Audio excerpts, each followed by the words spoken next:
বিসমিল্লাহির রহমানির রহিম।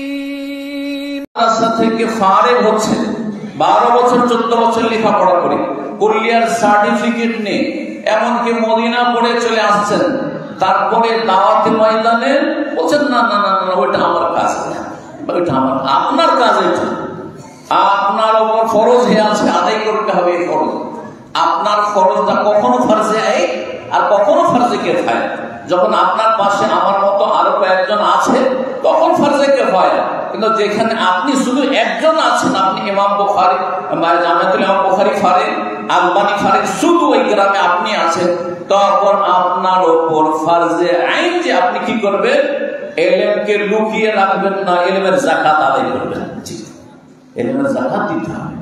আপনি এই নয় যে মাদ্রাসা পড়ে গেছি আর তারপর দুনিয়ার ব্যবসা বাণিজ্যে লেগে গেলাম, অথবা আমি মাদ্রাসায় একজন শিক্ষক আর তারপরে আমি দেখেছি যখন কিশোরগঞ্জ জামিয়া বুখারীতে পড়েছি সেখানে 40 জনের বেশি আসাতেজা ছিলেন এবং তার মধ্যে 12 জন আমার মনে পড়ছে মাদানী শুধু ছিলেন। আর আমাদের শেখ মোহাম্মদুল্লাহ মাদানী রাহিমাহুল্লাহ তাআলা প্রতি বৃহস্পতিবারে আমার সম্মানিত বড় ভাই শেখ আব্দুল মতিন আস-সালাফি রাহিমাহুল্লাহ তাআলা ওয়া গাফারা লাহু ওয়া রাফা দারাজাতাহু ফিল ইলম, আল্লাহর প্রত্যেক আল্লাহুম্মা রাহমাতান মাওতাল মুসলিমিন, তো তিনি তাকে একটা বই রেজিস্টার ধরিয়ে দিয়েছিলেন, কপি, যে প্রতি বৃহস্পতিবারে নাম নোট করবেন আশেপাশে যে গ্রামগুলি আছে কোন মসজিদে কে এর নামাজ পড়াবেন, জুমার খুতবা পড়াবেন। খুঁজে পাওয়া যেত না।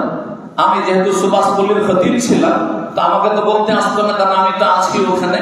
কিন্তু যারা কোন মসজিদের সাথে মানে এইরকম না নিযুক্ত সেখানে, তখন তাদের কাছে গিয়ে বলতেন যে মৌলানা আপনি আজকে অমুক মসজিদে নামাজ, বা কোনো একটা মসজিদ ধরেন যে অমুক মসজিদে নামাজ পড়াবেন, খুতবাটা দিবেন।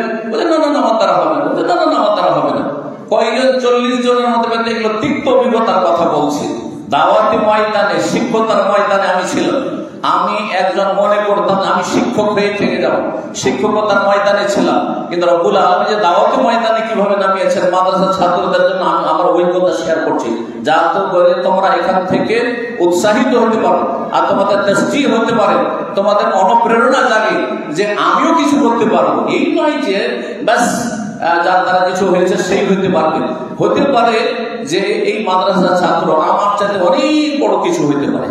হ্যাঁ, পয়সাতে বড় বিষয় নয়, বরং যদি আল্লাহর দ্বীনের খেদমতে কিছু অবদান রেখে যেতে পারেন, কিছু খেদমত করে যেতে পারেন, আপনি রবের অবদান করলেন না, ইসলামের অবদান করলেন না, আল্লাহ আপনার উপর ইহসান করেছেন, অবদান করেছেন, যে আপনাকে আল্লাহ সুযোগ দিয়েছেন, তৌফিক দিয়েছেন। কথাটি আবার ভালো করে মনে রাখবেন।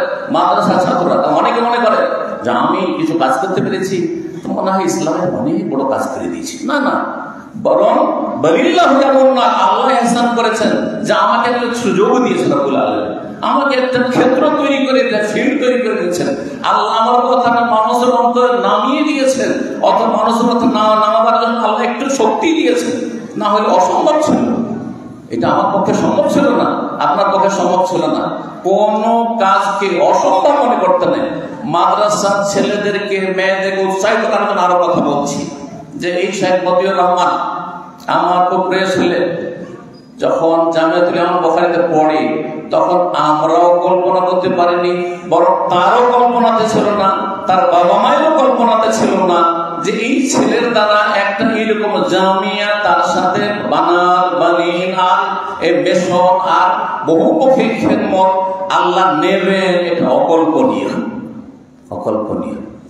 হাযা মিন ফাদলি রাব্বি লিয়াবলুয়ানি আশকুর আম আকফুর। আল্লাহ শুকরিয়া আদায় করতে হবে এবং এখান থেকে শিক্ষা নিতে হবে যে আল্লাহ চাইলে যাকে কেউ চিনত না তার দ্বারা এমন কিছু কাজ নিতে পারেন যেটা মানুষ কল্পনা করতে পারে যে এই ছেলেটা দ্বারা এই কাজ হতে পারে। এই ছেলেটা তো আমার বাল্য জীবনে যারা আমাকে দেখেছে ধরেন, বা একে যে বাল্য জীবনে দেখেছে, তারা আজকে অকল্পনীয় তাদের জন্য, নিজের জন্য যখন কল্পনার বাইরে, তাদের জন্য কত কল্পনার বাইরে। যে এই ছেলেটাকে ছোট দেখলাম রাস্তাঘাটে ঘুরে বেড়াইতো, হ্যাঁ, এর দিকে আমরা ঘুরেও তাকাইতাম না, হ্যাঁ, সে তাকে আল্লাহ তৌফিক দেয়। সুতরাং ওমা যালিকা আলাল্লাহি বিআজিজ, আল্লাহর কাছে কোনো কিছু কঠিন মুশকিল নয়। আপনিও সেই ব্যক্তি হতে পারেন যেই ব্যক্তি আমার চাইতে আর কারো চাইতে অনেক বড় হতে পারে। আপনার দ্বারা আন্তর্জাতিক আল্লাহ খেদমত নিতে পারেন, আপনার দ্বারা বহু কিছু আল্লাহ নিতে পারেন। এটি আল্লাহর ইহসান আপনার উপর। সুতরাং সবসময় ভালো উচ্চ আকাঙ্ক্ষা রাখবেন। কি রাখবেন? কথাটা কি বললাম? উচ্চ আকাঙ্ক্ষা। কিন্তু কি বললাম? ভালো মানে কোনটা ভালো? দুনিয়া, পয়সা, গদি, ক্ষমতা, এমএলএ এমপি হব না? মোটেই না।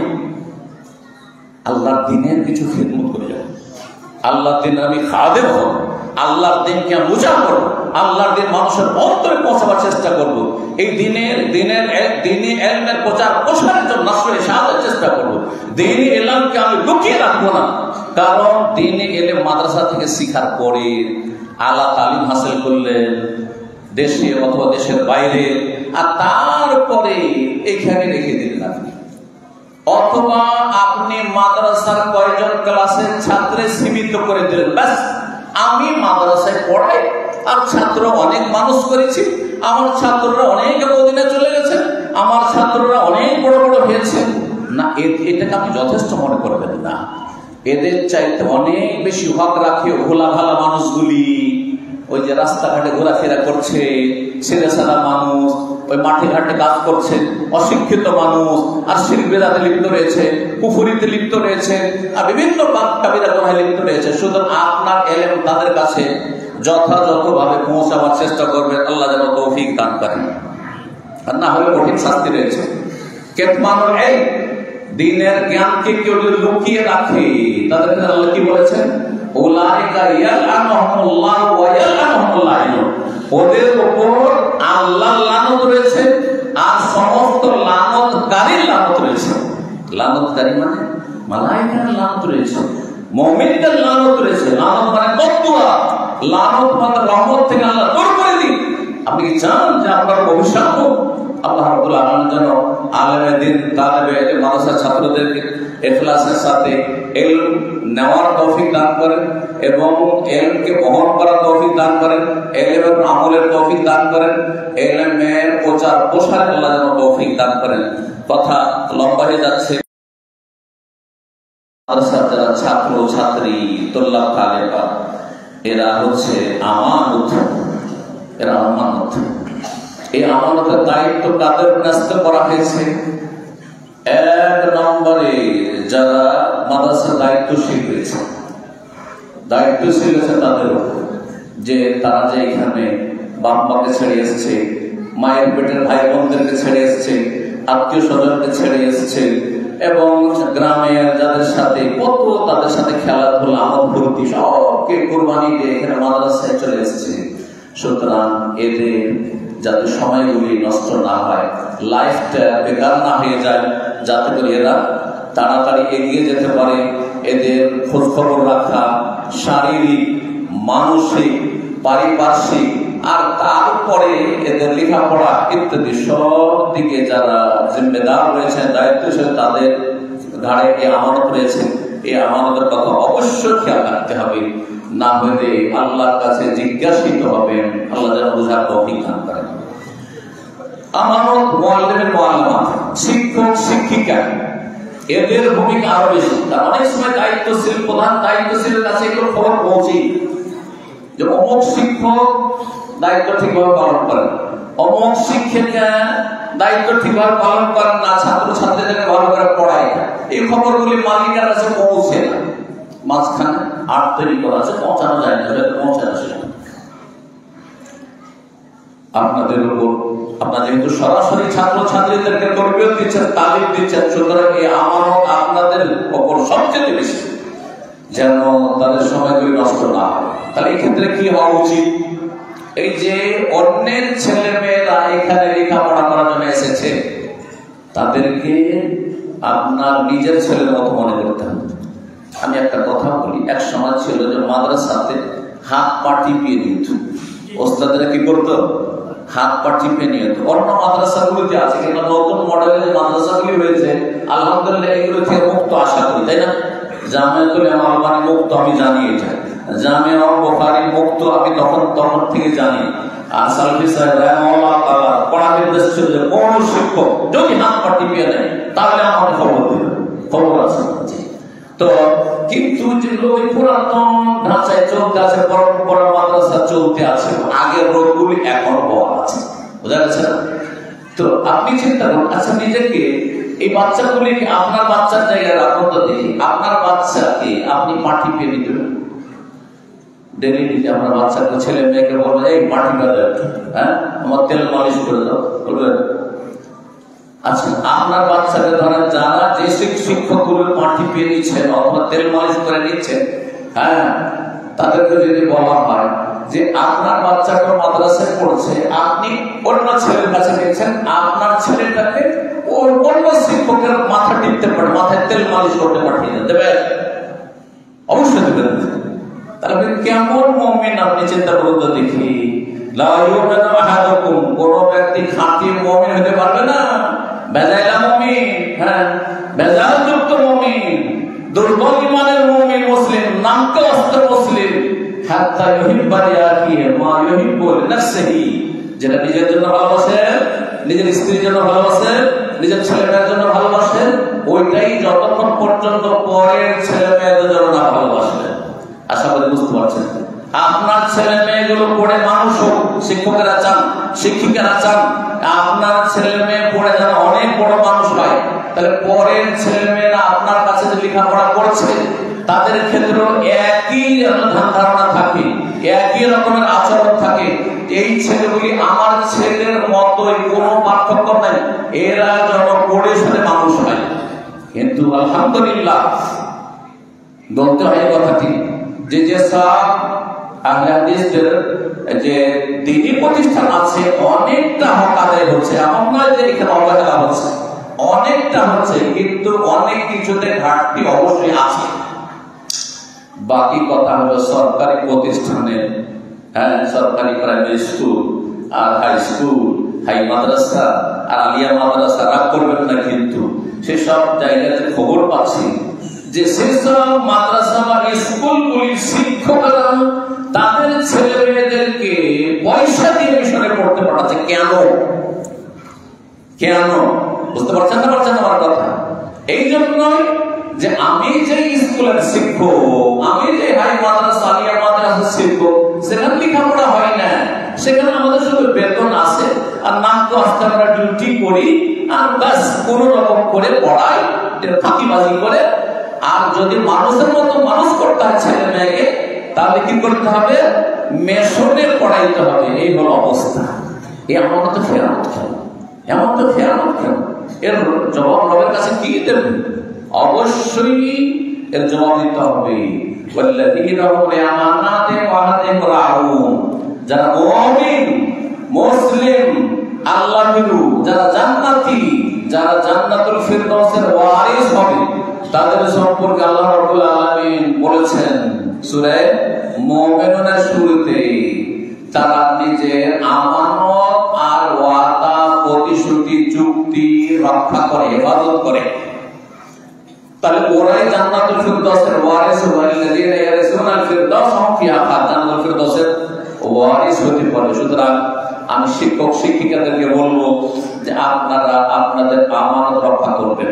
আমার কাছে এমনও খবর মাদ্রাসাগুলি পৌঁছেছে, মাদ্রাসার অবস্থা, দ্বীনি মাদ্রাসা, নিজামিয়া মাদ্রাসার যদি শিক্ষকদের এই অবস্থা হয় অথবা শিক্ষিকাদের এই অবস্থা হয়, তাহলে যেগুলো সরকারি মাদ্রাসা বা স্কুল সেগুলির শিক্ষকদের কেমন অবস্থা রয়েছে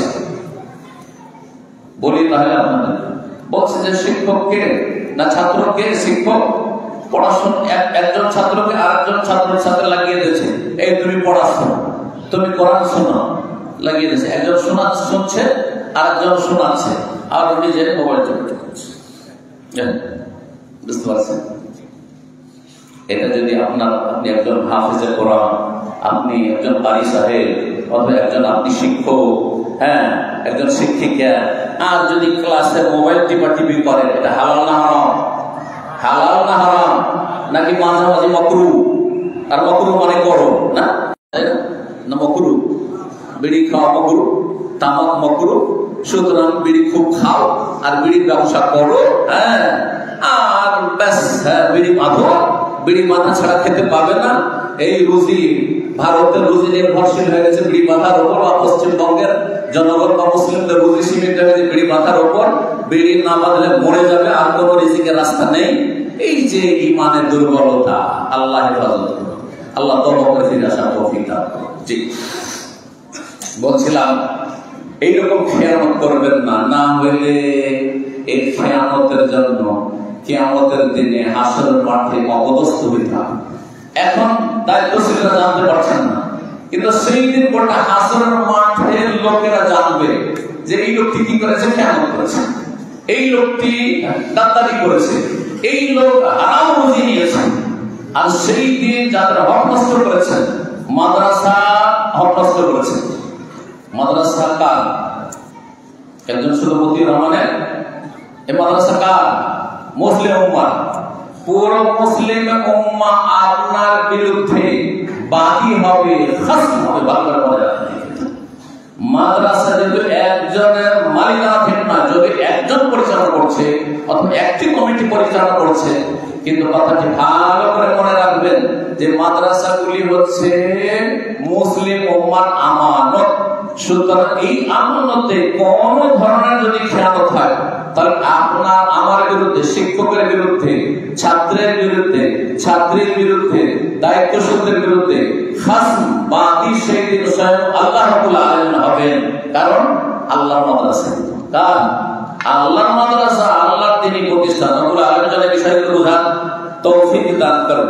4 নম্বরে একটি ক্ষেত্র বলবো, সেটিও মাদ্রাসাতে সম্পর্কিত। সেটা হচ্ছে মাদ্রাসার যেসব সম্পদগুলি রয়েছে, যতগুলি সম্পদ রয়েছে, কেউ কোন শিক্ষক ব্যবহার করছেন, শিক্ষিকা ব্যবহার করছেন, অথবা মাদ্রাসার ছাত্র ছাত্রীরা যেসব ব্যবহার করছেন, চেয়ার ব্যবহার করছেন, টেবিল ব্যবহার করছেন, বেঞ্চ ডেস্ক ব্যবহার করছেন, বেড ব্যবহার করছেন, তারপরে আপনার বিল্ডিং এর বিভিন্ন জিনিসগুলো রয়েছে, এই উযুর নলগুলি রয়েছে মসজিদের, মাদ্রাসার ইত্যাদি, বাথরুম ব্যবহার করছেন, এই সমস্তগুলি মুমতালাকাত আর মারাফিক যেগুলি জামিয়া, সেগুলি হচ্ছে আমানত প্রত্যেক এখানে বসবাসকারীর জন্য, সে শিক্ষক হোক, ছাত্র হোক, আর ছাত্রী হোক, আর যারাই হোক না কেন।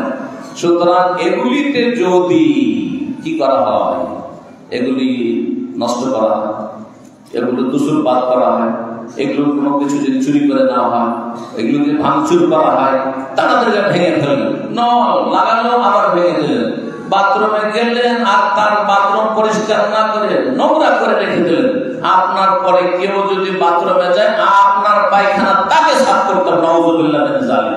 এই যদি চরিত্র থাকে, তাহলে এগুলি আমানতের খেয়ানত। যদি আমানতের খেয়ানত করলেন, এই বিষয়গুলো বোঝার চেষ্টা করতে হবে। সুতরাং যতগুলি সম্পদ রয়েছে মাদ্রাসার, বিল্ডিং এর এক একটি ইট থেকে শুরু করে এক একটি ফার্শ অথবা যে কোনো কিছু হোক না কেন, একটা গ্লাস, একটা প্লেট, যাই না আপনাদেরকে ব্যবহার করে খেতে দেওয়া হচ্ছে, যা কিছু ব্যবহার করছেন সবগুলি হচ্ছে আমানত। সুতরাং এই আমানতগুলি সম্পর্কে জিজ্ঞাসিত হবেন। আল্লাহ রাব্বুল আলামিন যেন এই দায়িত্ব চেতনা দান করেন এবং সেগুলির জবাবের জন্য প্রস্তুত থাকার তৌফিক দান করেন। এখন মাদ্রাসার বাইরে যায়, না হলে অনেকে ভাববেন যারা ছাত্র ছাত্রী অথবা ছাত্র ছাত্রীদের যারা অভিভাবকরা এসেছেন, তারা ভাববেন যে শিক্ষকরা ভাববেন যে মাদ্রাসার পক্ষ থেকে মনে হয় বলাই হয়েছে শুধু মাদ্রাসারই যেন হেফাজত হয়, তাই না, প্রতিষ্ঠানের যেন হেফাজত হয়, আর শিক্ষকরা যেন আমানতের খেয়াল করে, তাই না। আরো বলছি, এখন মাদ্রাসা থেকে যেসব ছাত্র ছাত্রী লেখাপড়া করছে তাদের বাড়িতে নিয়ে যায়, ঘরে নিয়ে যায়, তাদের বাবা মায়ের কাছে পৌঁছে দিই। বাবা মায়ের কাছে ছেলে মেয়েরা আমানত।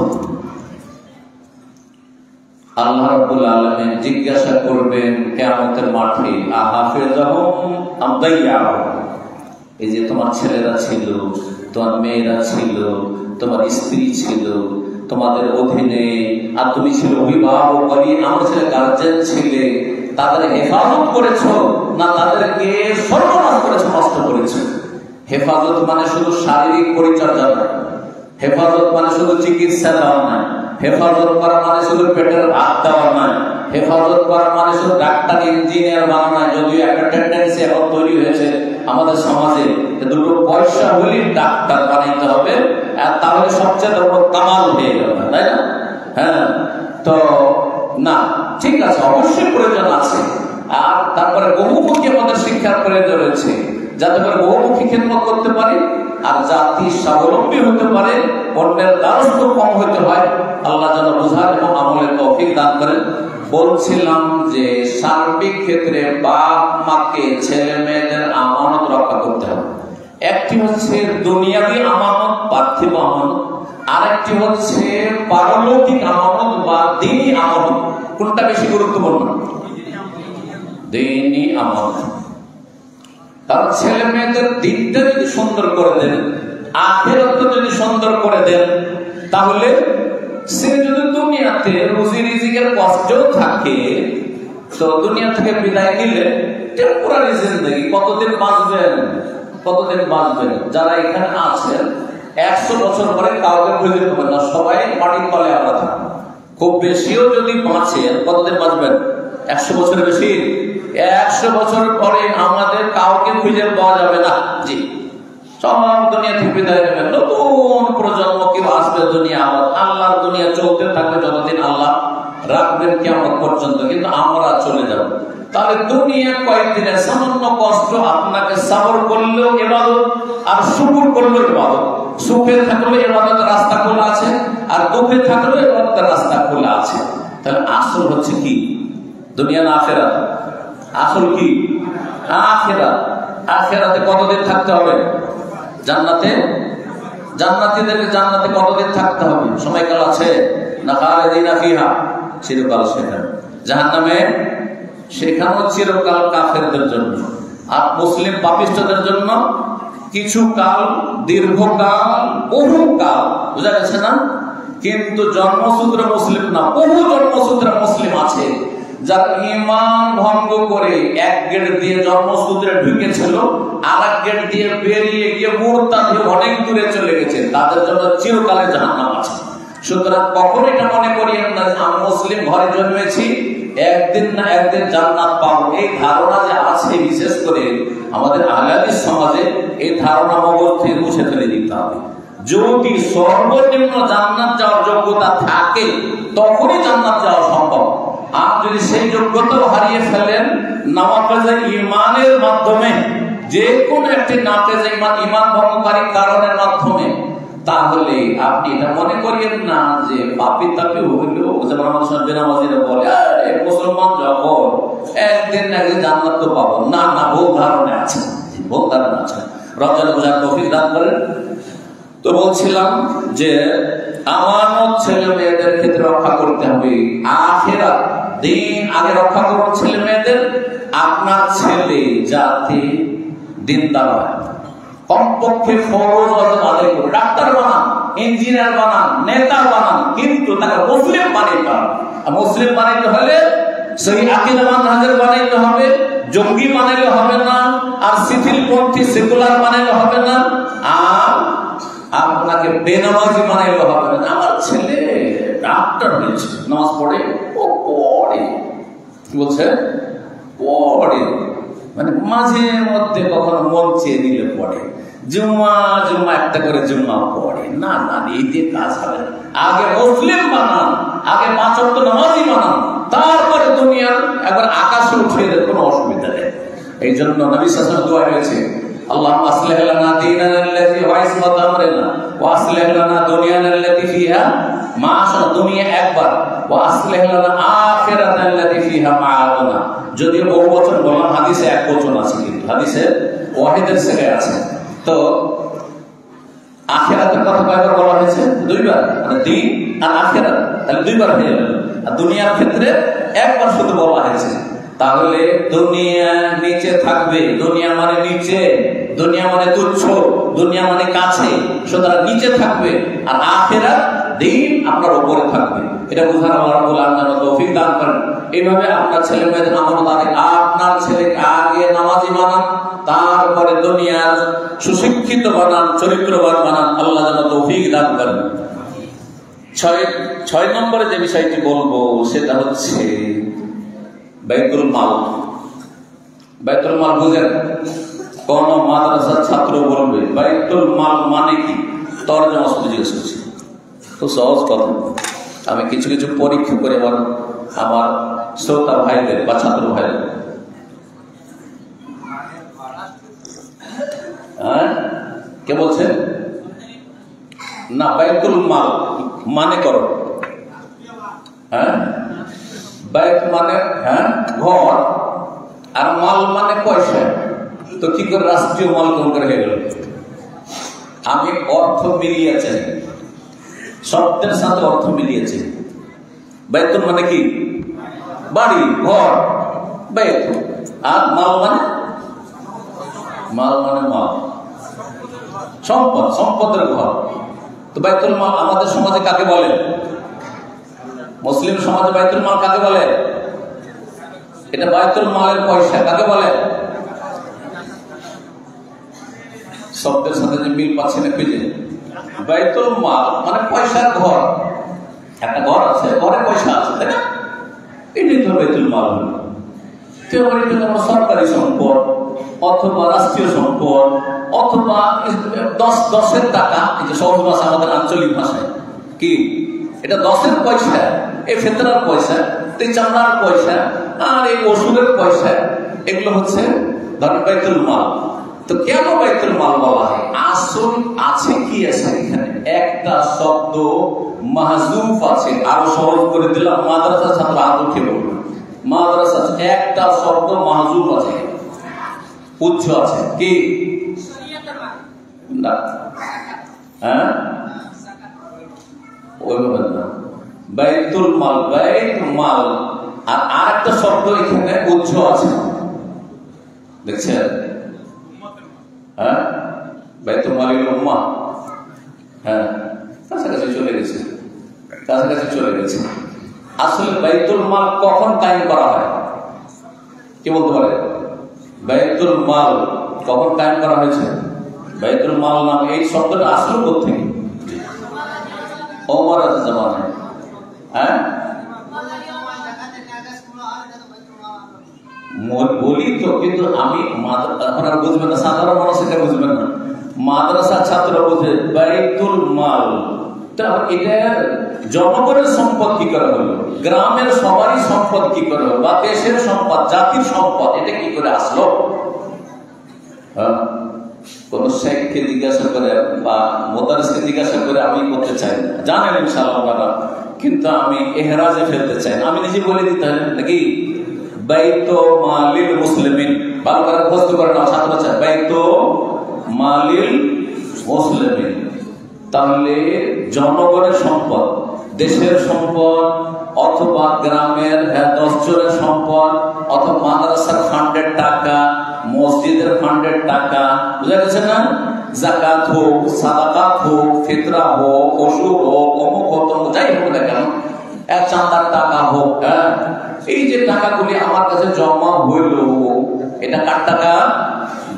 এটা হচ্ছে মালুল মুসলিমিন, কার? মুসলিমদের সম্পদ। কার সম্পদ? মুসলিমদের সম্পদ। ভালো করে মাথা চাষ শুনে, তাহলে বোঝা যাচ্ছে এখান থেকে আমানতের কথা বলতে চেয়েছি যে এটার মালিক শেখ মতিউর রহমান না। আমার কাছে যদি কোন মসজিদের টাকা জমা থাকে বা জাকাতের টাকা জমা থাকে, সেটা আমার নাই। কার টাকা? হ্যাঁ শুধু গ্রামের 10 জনের টাকা ও তো দিয়ে দিয়েছে, ও তো ফিতরা দিয়ে দিয়েছে, ধরেন জমা করে দিয়েছে, অথবা ও তো ওষুধ দিয়ে দিয়েছে, গ্রামে জমা করে দিয়েছে, একজন দায়িত্বশীল জমা করে দিয়েছে। কার টাকা? হ্যাঁ সমস্ত মুসলিমের টাকা। কার টাকা? সারা বিশ্বের, শুধু ইন্ডিয়ার নয়, ভালো করে শুনে রাখেন, এই কথা আরো ভালো করে বলেছি। সারা বিশ্বের উম্মতে মুসলিমার টাকা, একটা টাকা যখনই কেউ সাদকা করলো আর আমার কাছে আমানত আসলো, হ্যাঁ তখন সেটি হয়ে গেল সারা বিশ্বের সমস্ত মুসলিমদের সম্পদ। সারা বিশ্বের সমস্ত মুসলিমের সম্পদ। তারপরে সেটা যেহেতু জামিয়াতুল ইমাম আলবানীর জন্য দেওয়া হয়েছে, তখন এই জামে খরচ হবে, জামে বুখারীর জন্য দেওয়া হয়েছে তখন তার জন্য খরচ হবে, বুলকি জামে ইসলামের জন্য তার জন্য খরচ হবে, গরিবদের জন্য জমা করা হয়েছে, সেই জন্য গরিবরা সেটা নেবে, সেটা ভিন্ন বিষয়। এর মালিককে সারা বিশ্বের মুসলিম। তাহলে এই বাইতুল মালের পয়সায়, মানে 10-এর পয়সায়, রাষ্ট্রীয় সম্পদে ওইরকম যারা নেতা মাতা সরকারি কি আসছে, রিলিফ আসছে, দান অনুদান আসছে, আর ওই ঘাটি খাওয়া পয়সা আসছে। জানেন আজকাল কি আসছে, কিন্তু আগের যুগে ছিল কি আসছে, আজকাল কি খাওয়া পয়সা আসছে সরকারি, আর বিভিন্ন রকমের পয়সা গুলি এসে জমা হচ্ছে বিভিন্ন স্কুলে দায়িত্বশীলের কাছে। আর তারপরে সেগুলি কি করা হচ্ছে, বেঈমানি, আত্মসাৎ, খেয়ানত, কত কিছু করা হচ্ছে। এটা হচ্ছে কার হক নষ্ট করা হলো? সমস্ত যদি মুসলিম জাতির সেটা সম্পদ হয়, অর্থাৎ আপনি দিনের জন্য দিয়েছেন, সরকারি সম্পদ দিয়েছেন, সরকারি সম্পদ গোটা দেশের নাগরিক মালিক, গোটা দেশের সরকার মানে রাষ্ট্রপতি মালিক না, প্রধানমন্ত্রী শুধু মালিক না, মুখ্যমন্ত্রীর মালিক না, সেটার মালিককে গোটা দেশের প্রত্যেক নাগরিক মালিক। যদি মুসলিম উম্মার পয়সা হয় তাহলে গোটা বিশ্বের মুসলিমরা তার মালিক। সুতরাং আপনি যদি তাতে খেয়ানত করেন তাহলে হাসরের মাঠে বাদী হয়ে আসবে আপনার বিরুদ্ধে সমস্ত মুসলিম উম্মাহ, যে আপনি যাকাতের টাকা মেরেছেন, আপনি ফিতরার টাকা মেরেছেন, আপনি কুরবানির চামড়ার টাকা মেরেছেন, আপনি মাদ্রাসার টাকা মেরেছেন, আপনি মসজিদের টাকা মেরেছেন, আপনি নলকূপের টাকাকে নয়-ছয় করেছেন, একটা নলকূপ 3-4টা নলকূপ বানিয়েছেন, একটা এই দিক থেকে ওই দিক থেকে একটা ওই দিক থেকে ছবি নিয়েছেন, আর এমন নলকূপ তৈরি করেছেন যেই নলকূপ পানি দেয় না, এমন নলকূপ তৈরি করেছেন যে নলকূপ পানি দেয় না। রাগ করবেন না, আল্লাহ হেফাজত করুন। তার অনেক ভাইরা এখানে রয়েছেন যারা এইরকম রুজি অবলম্বন করেছেন, হারাম রুজি খাবেন না, আল্লাহর রাস্তে নিজেকে জাহান্নাম থেকে রক্ষা করুন। ওয়াত্তাকুন নারাল্লাতী উইদ্দাত লিল কাফিরিন, আসলে জাহান্নাম কাফেরদের জন্য তৈরি করা হয়েছে, সেই জাহান্নামে কেন যেতে চাইছেন? আল্লাহর রাস্তে জাহান্নাম থেকে বাঁচার চেষ্টা করুন। সুতরাং আমানতে খেয়াল করবেন তো মালিল মুসলিমিন, সেই দিন আপনার কাছে আমার কাছে টাকা থাকবে না, পয়সাও থাকবে না, আর জনবলও কাজে আসবে না, আর মাস্তানরা কাজে আসবে না, আমার ছেলে মেয়েও আমার কাজে আসবে না, যাদের জন্য হারাম খেয়েছিলাম, হারাম উপার্জন করেছিলাম, টাকা পয়সা বেইমানি করেছিলাম। কি কাজে আসবে সেদিন? নেকি কাজে আসবে। যদি হক মেরে যান, একজনের হক মারেন, একজনের টাকা মেরেছেন, একজনকে নেকি দিয়ে পেমেন্ট করতে হবে। 2 জন, 10 জন, 20 জন হইলে তাদের নেকি দিয়ে পেমেন্ট করতে হবে।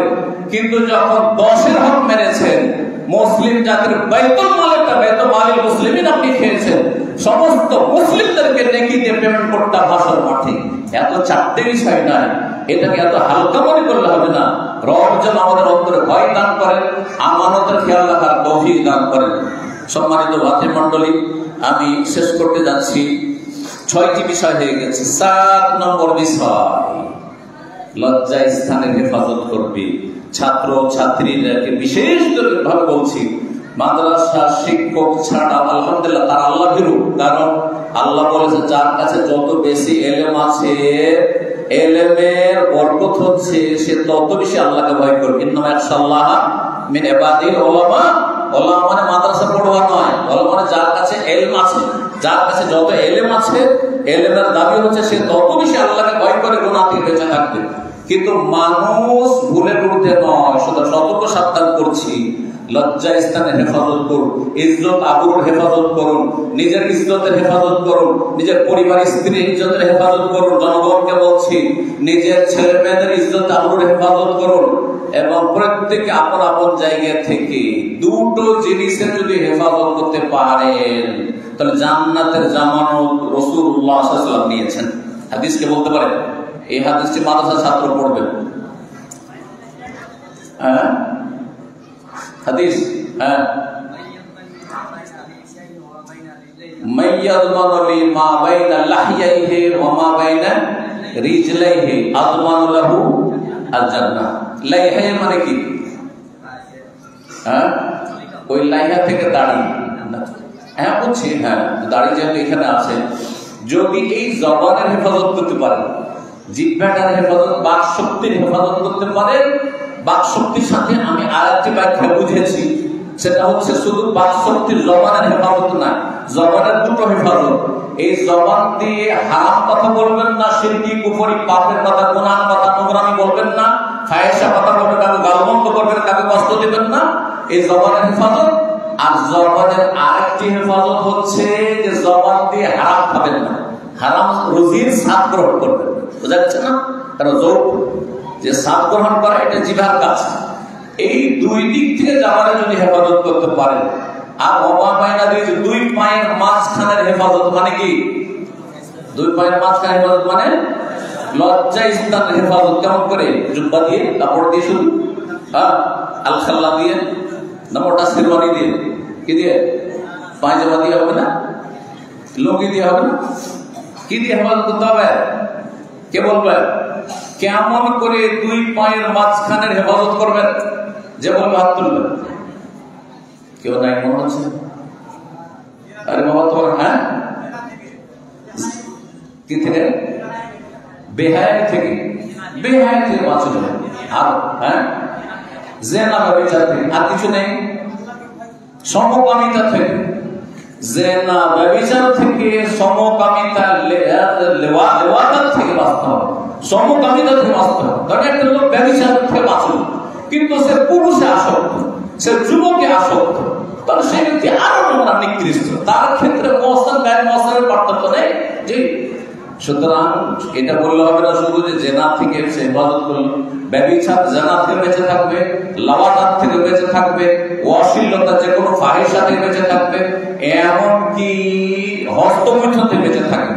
কারণ যুবক ছেলেরা যেহেতু লেখাপড়া করেছে মাদ্রাসায়, অনেকে এই যৌবনের তাড়নায় আর যৌনতার তাড়নায় নিজেকে কন্ট্রোলে রাখতে পারে না, আর বদ অভ্যাস হয়ে গেছে, যার ফলে সে অভ্যাসের গোলাম হয়ে নিজের নাফসের গোলামি করা শুরু করেছে। ওয়াল্লাযীনা হুম লিফুরুজিহিম হাফিজুন ইল্লা আলা আজওয়াজিহিম আও মা মালাকাত আইমানুহুম। আল্লাহ স্ত্রীর কথা বলেছেন। আল্লাহ এই কথা বলেননি যে বিয়ে করতে পারছো না, স্ত্রী নেই, সুতরাং হস্তমৈথুনের রাস্তা খুঁজে না। হস্তমৈথুন করলে আর সেটা করে যদি গুনাহ থেকে বাঁচতে পারো, সেটাও চলবে বলেছেন নাকি? বড় নবী সাহেব কি বলেছেন? হয় পারলে বিয়ে করো, আর না পারলে কি করো?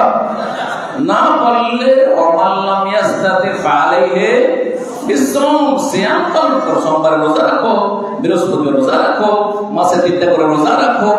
ওতেও হচ্ছে না, দাউদ আলাইহিস সালামের রোজা রাখো, স্বর্গ উঠে ইয়াসুমা ইয়াওমান ইফতারি, একদিন রোজা রাখো, একদিন ইফতার করো, পানাহার করো, কিন্তু তার মধ্যে তাআব্বুদ আসতে হবে, ইবাদতও থাকবে, মন মানসিকতা ভালো থাকবে, ঈমানও তাজা হবে, আর শরীরও কন্ট্রোল হবে, শারীরিক অবস্থা কন্ট্রোল হবে, জনক্ষুধা কন্ট্রোল হবে। আল্লাহ যেন তৌফিক দান করেন। হালাল পথ রয়েছে, বিকল্প পথ রয়েছে, হারাম পথ কখনো অবলম্বন করবেন না। অনেক বিকল্প পথ রয়েছে। আল্লাহ রাব্বুল বিয়ের বিকল্প রেখেছেন রোজা। কথা না বাড়িয়ে শেষ করতে যাচ্ছি। আল্লাহ যেন হেফাজতের তৌফিক দান করেন, সবকিছু জবানের হেফাজত এবং আল্লাহ রাব্বুল আলামিন ইজ্জতের হেফাজত, ইজ্জত আবরুর হেফাজত আল্লাহ যেন তৌফিক দান করেন। আলোচনা 7টি হয়ে গেছে। 8 নম্বর যেটি বলবো সেটি হচ্ছে প্রতিটি অঙ্গ প্রত্যঙ্গের হেফাজত, তার মধ্যে চোখ আর কান। অনেকে কান দিয়ে গান শুনছেন, কোরআন হাদিসের কথা শোনেন না। অনেক ভাইয়েরা, অনেক ছাত্ররা, অনেক শিক্ষক ও কি শুনবে? আনাসিদ শুনবে। আনাসিদ বুঝেন তো? সঙ্গীত শুনবে, ইসলামী সঙ্গীত, ইসলামী জাগরণ, এগুলো শুনবে।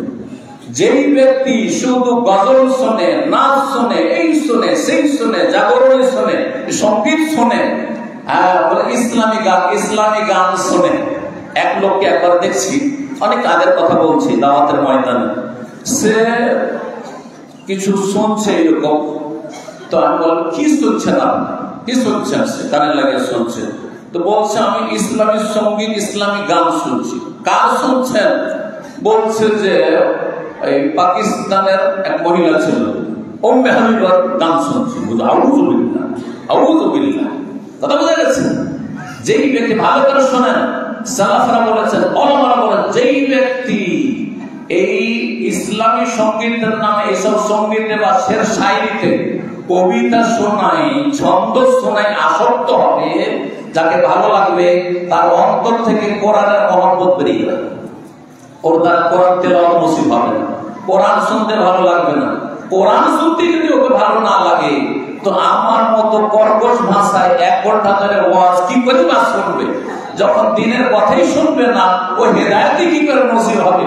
শুধু ওর পুঁজি হচ্ছে সুর শোনা। যেমন আজকালকার জলসার অবস্থা হচ্ছে, জলসা কি জন্য করা হয়? কিছু কালেকশন করার জন্য, উন্নতি করবে। জলসা কিসের জন্য করা হয়?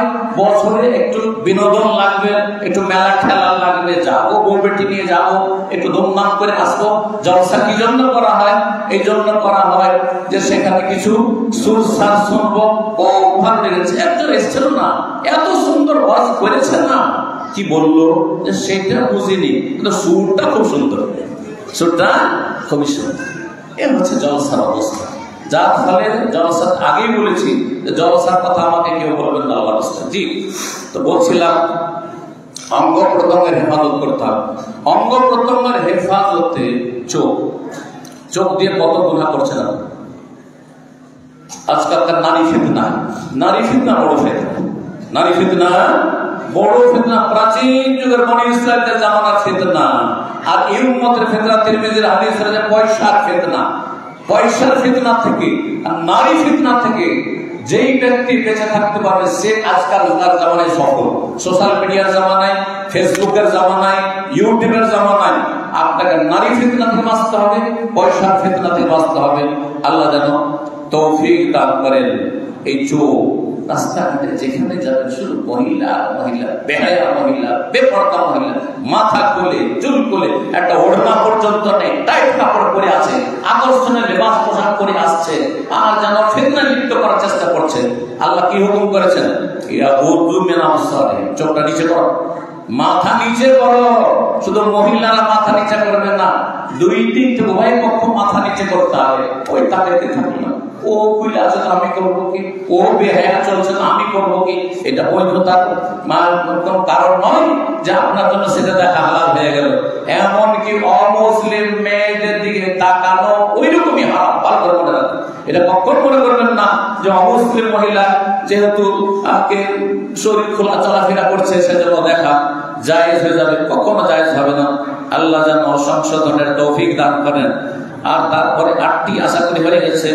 9 নম্বর যে বিষয়টি বলবো সেটা হচ্ছে, অনেকগুলি পয়েন্ট আছে আমার কাছে কিন্তু 10টি 9 নম্বর হয়ে গেছে।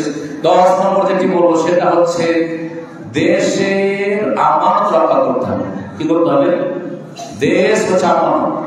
আমরা ভারতের মানুষ, সুতরাং ভারতবর্ষ হচ্ছে আমাদের একটি কি যখন জন্মভূমি, মাতৃভূমি, এটি আমাদের দেশ। সুতরাং এই দেশ আমাদের প্রত্যেক নাগরিকের আমানত।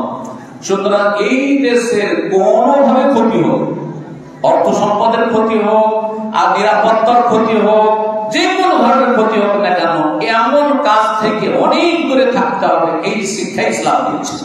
সুতরাং মুসলিম কখনো চরমপন্থী হতে পারে না, মুসলিম কখনো জঙ্গি হতে পারে না, মুসলিম কখনো খারিজি হতে পারে না, মুসলিম কখনো ফাসাদি হতে পারে না।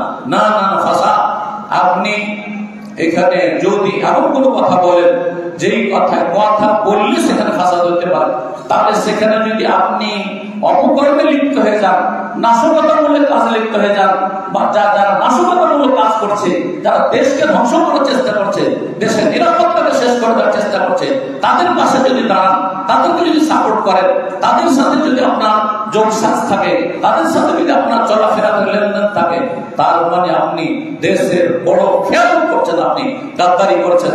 আল্লাহ বোঝার তৌফিক দান করেন এবং আল্লাহ রাব্বুল আলামিন যেন আমাদের হেফাজত করেন, আমাদের দেশের হেফাজত করেন, দেশের আমানতকে রক্ষা করার তৌফিক দান করেন এবং দেশের সার্বভৌমত্বকে রক্ষা করার তৌফিক দান করেন এবং দেশকে সমস্ত অনিষ্টকারী অনিষ্ট আল্লাহ রক্ষা করেন, সমস্ত জালেমের জুলুম থেকে আল্লাহ রক্ষা করেন, ভালো মানুষদেরকে আল্লাহ শক্তিশালী করেন এবং অসহায় লোকদেরকে আল্লাহ যেন দূর করে দেন এবং ভালো মানুষ দিয়ে দেশকে আল্লাহ যেন এগিয়ে নিয়ে যান। আমাদের সকলকে তৌফিক দান করেন।